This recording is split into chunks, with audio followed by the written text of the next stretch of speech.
Kenapa banyak orang yakin iman tapi nggak ada pembuktian? Iman pada malaikat tapi perbuatan semena-mena. Iman kepada kitab, kitab nggak diikutin. Iman kepada Allah, perintah Allah dilanggar. Nah, sekarang kalau kita benar-benar beriman dan ingin kuat imannya, apa yang harus kita lakukan untuk mewujudkan kekuatan iman itu? Maka turunlah amalan-amalan ini. Bahasa Quran itu indah sekali. Ada sebabnya, ada perkaranya, ada amalan-amalan. Sekarang amalan pertama, yuk boleh dituliskan. Kalau iman kita ingin kuat, ingin dekat dengan Allah, yakin dengan hari akhir, ya, yakin dengan malaikat, dengan kitab dan sebagainya, mari kita turunkan amalan-amalannya. 1. Wa atal mala ala hubbihi dzawil qurba wal yatama wal masakin wa ibnas sabil was-sa'ilin wa fir riqab. 1 2 3 4 5 6. Rajin berderma, rajin bersedekah, ya, rajin bersedekah pada 6 golongan utama. Dan 6 golongan. Jadi kalau Bapak Ibu ingin melatih supaya iman lebih kuat, coba latihan yang pertama ini rajin berbagi. Ya. Mulai dari yang biasa-biasa dulu. Tapi syaratnya begini, ada syarat yang pertama. Bukan berbagi biasa. Berbagi pada apa yang paling disukai. Ini yang gak mudah. Ya. Berbagi pada apa yang paling disukai, yang paling dicintai. Tapi yang boleh dibagi, ingat, yang boleh dibagi. Karena ada yang bisa dicintai dan gak bisa dibagi. Istri kita cintai, tapi kan gak bisa dibagi. Ya, suami ibu cintai gak bisa dibagi. Ya. Jelas ya? Baik. Misal contoh makanan. Ya, Anda suka makanan tertentu, ya? Suka misalnya martabak, ya? Suka minuman tertentu, jus tertentu. Cobalah, kalau Anda beli jus, beli 2. 1 buat Anda, 1 buat yang lain. Bisa nggak? Kalau Anda punya makanan tertentu, masak, ibu masak misalnya kan? Bisa nggak ketika masakan itu dimasak tidak hanya untuk sendiri, bagi dengan yang lain? Biasakan, bagi. Nah, nanti kalau Anda terbiasa berbagi seperti itu, nanti Anda akan memandang bahwa dunia itu kecil biasa. Dan gak ada yang paling berharga dalam diri Anda, kecuali iman Anda kepada Allah. Cinta Anda pada Allah. Sampai Anda merasakan yang paling saya cintai pun gak ada nilainya. Ya, ini baju bagus nih. Masya Allah, teman bilang bagus. Kita ada sesuatu yang baru, bagus, kita kasihkan. Jadi pakai sampai Anda merasakan cuma baju aja. Kalau saya meninggal toh cuma baju juga. Ya. Ada seorang sahabat meninggal dunia. Begitu meninggal, Nabi nggak tahu kan, saat meninggal di ahli masjid. Dicari oleh Nabi kemana si fulan, ditunggu sholat subuh. Sampai dia belum datang. Sampai mau habis waktu subuh, Nabi mulai sholat. Selesai, Nabi tanya, di mana si fulan? Ada yang tahu rumahnya? Ada, dicari. Panjang jalan. Ketemu rumahnya, kata istrinya dia sudah meninggal ya Rasulullah. Kata Rasulullah, adakah perilaku atau hal tertentu sebelum dia wafat? Kata istrinya, ada ya Rasulullah. Dia berteriak-teriak, kenapa bukan yang baru? Kenapa bukan yang baru? Apa hikmahnya ya Rasulullah? Tahukah engkau, kata Nabi, diilhamkan kepada Nabi Muhammad SAW untuk menjawab. Kata Nabi, dia itu saat perjalanan ke masjid pernah musim dingin. Oh, dia pakai double pakaian. Yang bagus di dalamnya, yang luarnya yang biasa. Double kan. Di jalan ketemu orang. Sedang kedinginan, dilepaslah kemudian yang biasanya dipakaikan kepada orang itu. Saat dia sakaratul maut, diungkap, ditunjukkan pahalanya. Bagaimana memberikan kemudahan kepada orang, diungkap pahala besarnya. Maka ketika diberikan, terfikir dia, ya Allah, kenapa nggak saya yang baru yang saya berikan kepada dia? Yang paling saya sukai itu. Ya, Anda kalau punya yang baru dengan yang biasa, senang yang mana? Baru. Kalau Anda nggak bisa berikan yang baru itu, belilah 2 yang baru untuk dibagi kepada orang. Makanya nanti banyak ayat di Quran, kalau mau ngasih, jangan kasih yang jelek. Kalau mau beli, beli sekalian 2 yang baru. Anda punya anak yatim, Anda merawat anak Anda. Anda ingin beri hadiah, jangan berikan si yatim yang lama, anak Anda yang baru. Beli 2-duanya yang baru, kasih anak Anda, kasih anak yatim. Itu yang dimaksud adalah hubbi, wa atal wala ala hubbi. Kalau sudah Anda bisa begitu, gak ada di dunia ini yang berpengaruh kecuali ridha Allah Subhanahu wa taala. Maka turun Quran surah kedua ayat 267.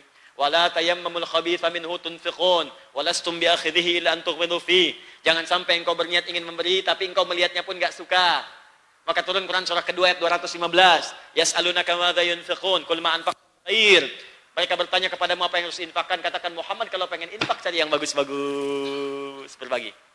Nah, kalau Anda pengen berbagi, biasanya yang paling banyak disukai itu harta. Harta. Maka coba bagi. Bismillah, saya dapat gaji misalnya 20 juta sebulan. Kebutuhan rumah berapa? 10 juta. tabungan tuh anak berapa? 5 juta. Berarti 5 juta yang lain kelebihan yang Allah titipkan untuk mencari surga dengan harta itu. Bukan untuk dikoleksi. Maka aturlah 5 ini untuk kita sedekahkan karena Allah kepada 6 golongan yang utama ini. Latihan 6 ini. Siapa 6 ini? 1. Zawil qurba, keluarga dekat. Ayo hati-hati, infak jauh-jauh yang dekat gak kelihatan. Ya. Semut di padang lautan nampak, ya, gajah di pelupuk mata tak kelihatan. Zawil qurba, kerabat terdekat.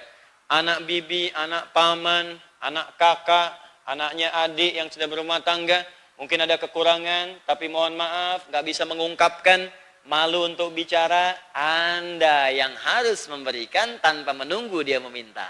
Lihat. Makanya di kita ada nasab, Pak. Ibu tolong ya. Ini yang praktekkan orang luar loh, Bu. Family tree. Pohon keluarga. Padahal teorinya kita yang punya. Di barat kan ada kan family tree ya? Pohon keluarga, ini kamu kesini, kesini, kesini. Kita yang punya teorinya. Bahkan kita abadikan dengan warisan. Warisan itu kan, itu nasab itu. Ke kanan siapa, ke kiri siapa, ke atas, ke bawah siapa. Makanya diajarkan dari sejak dulu nasab. Dan mukjizat Nabi Muhammad SAW saat lahir ke muka bumi, mukjizat pertamanya saat terlahir itu nasabnya yang disambungkan oleh Allah sampai ke Nabi Adam. Padahal ayahnya wafat. Di ayah dalam kandungan Nabi itu 6 bulan di kandungan, ayahnya wafat, Nabi lahir, ayah nggak ada, tapi nasab diperjelas sampai ke Nabi Adam. Itu mukjizat pertama Nabi Muhammad SAW. Ya, kalau kita urutkan bisa ketemu tuh. Muhammad SAW bin Abdullah, bin Abdul Muttalib, bin Hashim, bin Abdul Manaf, bin Qusay, bin Murrah, bin Kilab, bin Ka'ab, bin Ghalib, bin Figir, bin Malik, bin Nadar, bin Kinana, bin Khuzaimah, bin Mudrika, bin Ilyas, bin Nizar, bin Mudar, bin Ma'ad, bin Addan, bin Addi, bin Adri, bin Muqawwam, bin Nahur, bin Tari, bin Ya'rub, bin Yasjub, bin Nabit, bin Ismail alaihissalam, bin Ibrahim alaihissalam, bin Azar atau bin Nahur, bin Abr, bin Kinan, bin Arfakhshad, bin Sam, bin Nuh alaihissalam, bin Mihlail, Matushala, bin Kinan, bin Anwas, bin Tis, bin Adam alaihissalam. Ya coba diulangi sama-sama. Itu nyambung. Makanya kenali Pak. Kenali. Tak kenal maka ta'aruf. Ya. Tak kenal maka ta'aruf, tak kenal maka kenali. Tidak semua yang kenal mesti sayang. Ingat, ibu kenal dengan suami tetangga kan tidak harus sayang. Gitu ya? Tak kenal maka ta'aruf, kenali. Nah kenali siapa kerabat dekat kita. Pertama zawil arham dulu, yang terkait rahim. Ada kakak, adik, tarik garisnya tadi. Ke samping kanan, samping kiri, kakak, adik, ke atas, ke bawah. Tarik. Ya, setelah kita tahu, yang istri juga kan punya kerabat. Data oleh Anda. Kalau sudah ada kelebihan dari kebutuhan kita tadi, sebulan ini tabungan sekian, lebih ada, itu dahulukan tuh. Kasih. Dalam bentuk beasiswa, anaknya sekolah, perhatikan. Atau Anda buka lapangan pekerjaan, bikinkan warung, dia kerja, kasih kailnya, tidak harus kasih ikannya, gitu. Tidak harus dikasihkan suapi, tidak. Bikinkan lahan pekerjaan, mendidiknya untuk bagus lagi, masukkan pekerjaan Anda yang sekarang sedang Anda bimbing, bisa. Itu Masya Allah, itu indah. Yang kedua, zawil qurba itu bisa berarti lingkungan yang tinggal dengan Anda. Nggak ada hubungan rahim, nggak ada hubungan darah dengan Anda, tapi tinggal dekat dengan Anda. Dan itu orang-orang pertama yang memerhatikan keadaan kita di rumah. Yang kalau ada orang asing, dia yang ngasih tahu pertama kali. Kalau ada sesuatu terjadi di rumah kita, dia yang memperingatkan kita pertama kali. Maka perhatikan orang-orang itu. Jangan sampai kita perhatikan orang jauh, yang dekat nggak dilihat. Begitu satu kali ada orang maling datang, dia berkomentar, biarin aja kita ada yang dilihat, maling ambil aja tuh. Paham ya? Zawil qurba. 2. Wal yatama, anak yatim. Anak yatim. Anak yatim dibagi 2. Anak yatim dibagi 2. 1, anak yatim yang du'afa. Ini lebih berhak. Rasulullah SAW disebut dengan Abul Yatama, bapaknya anak-anak yatim. Yang mengcover kebutuhan anak yatim. Ada seorang anak minder bermain. Ini kisah nyata, nanti Anda bisa buka di beberapa kitab ya. Ini kisah nyata. Anak itu mojok aja di samping. Pakaiannya biasa-biasa. Sementara anak-anak yang lain main. Ditanya oleh Nabi nih, saya ingin tunjukkan, ini manusia paling takwa beliau ini, ahli surga, ini masih begini gitu perilakunya. Sedangkan kita yang pengen ke surga, itu belum terbawa dalam suasana ini. Kata Nabi, ma bika ya gulam, kenapa nak? Kenapa sayang? Ma bika ya bunai? Kata beliau, Ya Rasulullah, bapakku wafat dalam jihad. Ikut jihad wafat. Dimaksudnya karena bapaknya wafat, nggak ada yang bisa cover hidup dia lagi. Pakaiannya jadi seperti ini, nggak bisa main dengan yang lain. Perhatikan kalimat nabinya. Aradita an takuna Muhammadan aban laka wal Hasan wal Husain ikhwan laka wa Fatimata ukhtan laka. Nah, kamu ridho nggak kalau Muhammad SAW akan jadi bapak yang merawatmu? Hasan Husain jadi saudaramu dan Fatimah jadi saudarimu. Anak itu langsung berkata, iya ya Rasulullah, iya. Langsung dengan pemberian yang paling tinggi. Tidak ada yang paling indah kecuali kalimat Nabi mengatakan, saya akan merawat kamu. Aku yang jadi bapak rawatmu. Itu yang paling tinggi. Langsung gembira anak itu. Saat gembira, nggak cukup dengan kegembiraan itu, kata Nabi. Langsung diberikan pakaian yang paling bagus, diberikan mainan paling baru. Lalu bangga anak itu datang kepada kawannya. Masya Allah, main dia. Anak-anak itu heran. Kenapa kamu kok pakaian kamu jadi bagus? Mainan kamu paling baru. Diceritakan, aku ketemu Nabi. Aku bilang bapakku meninggal jihad fisabilillah, wafat syahid. Ceritakan. Lalu Nabi berkata, Aradita an takuna Muhammadan aban laka wal Husain wal Hasan wal Husain ikhwan laka wa Fatimata ukhtan laka. Kamu ridha enggak kalau aku jadi bapak yang merawatmu? Hasan Husain saudaramu dan Fatimah saudarimu. Aku bahagia, katakan, siap ya Rasulullah, aku bahagia, aku siap. Lalu Nabi memberikan kepada aku mainan yang baru dan baju yang baru. Maka apa jawab mereka yang hadir, anak-anak itu? Ya, kenapa bapak kami nggak meninggal juga, katanya. Itu kisah nyata. Itulah Nabi. Kak, coba, mungkin di antara tetangga kita ada yang yatim. Coba dilihat. Ya, yang dimaksud sentuh kepalanya itu bukan dijejerin, sentuh. Bukan. Sentuh mereka, tepat di hatinya, maka mereka akan jadi milikmu untuk selamanya. Sampai ke surga. Sentuh dengan doa, sentuh dengan perhatian. Cobalah Pak, ini gini ya. Ini sekarang lagi senang-senang Quran. Ini hari ini dibuka karantina kedua. Masya Allah, ada yang dari Sumatera, ada yang dari Kalimantan, dan.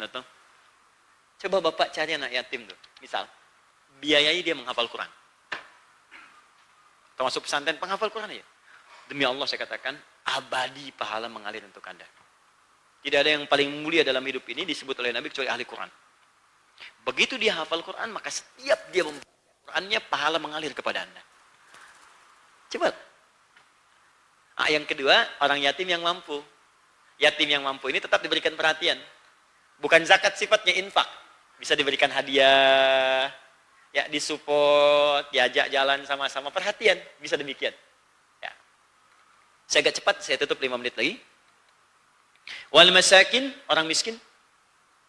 Orang miskin ini orang masih punya pekerjaan, beraktivitas, tapi belum mencukupi kehidupannya.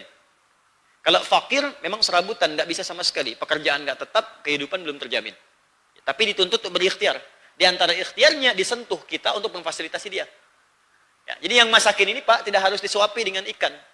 Buka jalur pekerjaan, lihat bakatnya di mana, berikan bimbingan dan sebagainya. Itu bentuk perhatian kita. Ya.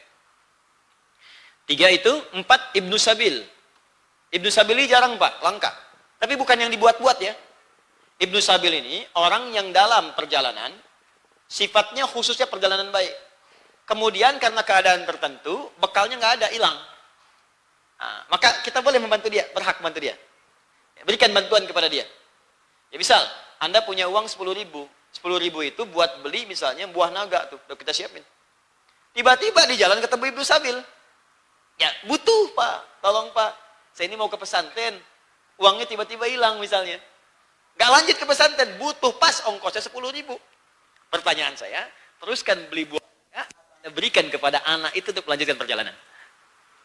Hah? Oh, masa? Sebetulnya aku pengen beli buah naga. Tapi karena kamu lebih butuh, aku berikan. Doakan ya, mudah-mudahan kalau nggak di dunia, kita bisa minum buah naga di akhirat. Jelas ya? Oke. Yang itu yang paling ringan, yang paling susah begini. Anda mau haji, udah siap, uang porsinya 25 juta. Tiba-tiba ada kejadian misalnya, bukan hanya Ibnu Sabil, mungkin ada kesulitan tetangga mau operasi, biaya nggak ada kecuali pas 25 juta itu. Pertanyaan saya, teruskan daftar haji atau Anda berikan kepada orang yang butuh tadi? Nggak ada jawaban, istighfar dulu. Kalau Anda pengen cepat dapat birrun, berikan.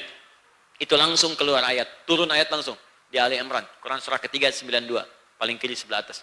Lan tanalul birra hatta tunfiqu mimma tuhibbun. Kalau pengen cepat dapat birrun, maka coba prioritaskan amalan dengan memberikan apa yang paling kita cintai kepada yang paling membutuhkan. Wasailin, orang-orang yang minta dengan kebutuhan yang jelas.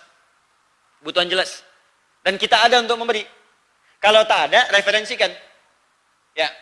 Kalau tak ada, referensikan. Misal, ini saya kering kedatangan juga surat-surat begini, ada persoalan-persoalan. Yang pinjol, yang riba, yang macam-macam dan sebagainya. Ya, kalau memang kita ada bantuan, bukan bantuan Allah titipkan, kita share. Karena memang itu haknya dia. Tapi kalau tak mampu, kita referensikan. Ya, saya memang bukan lembaga keuangan, saya itu ustadz gitu ya, penceramah. Ya, tapi kadang-kadang ada orang datang, minta solusi. Nah, saya katakan, coba Anda ke Bazis nih. Coba Anda ke Baznas.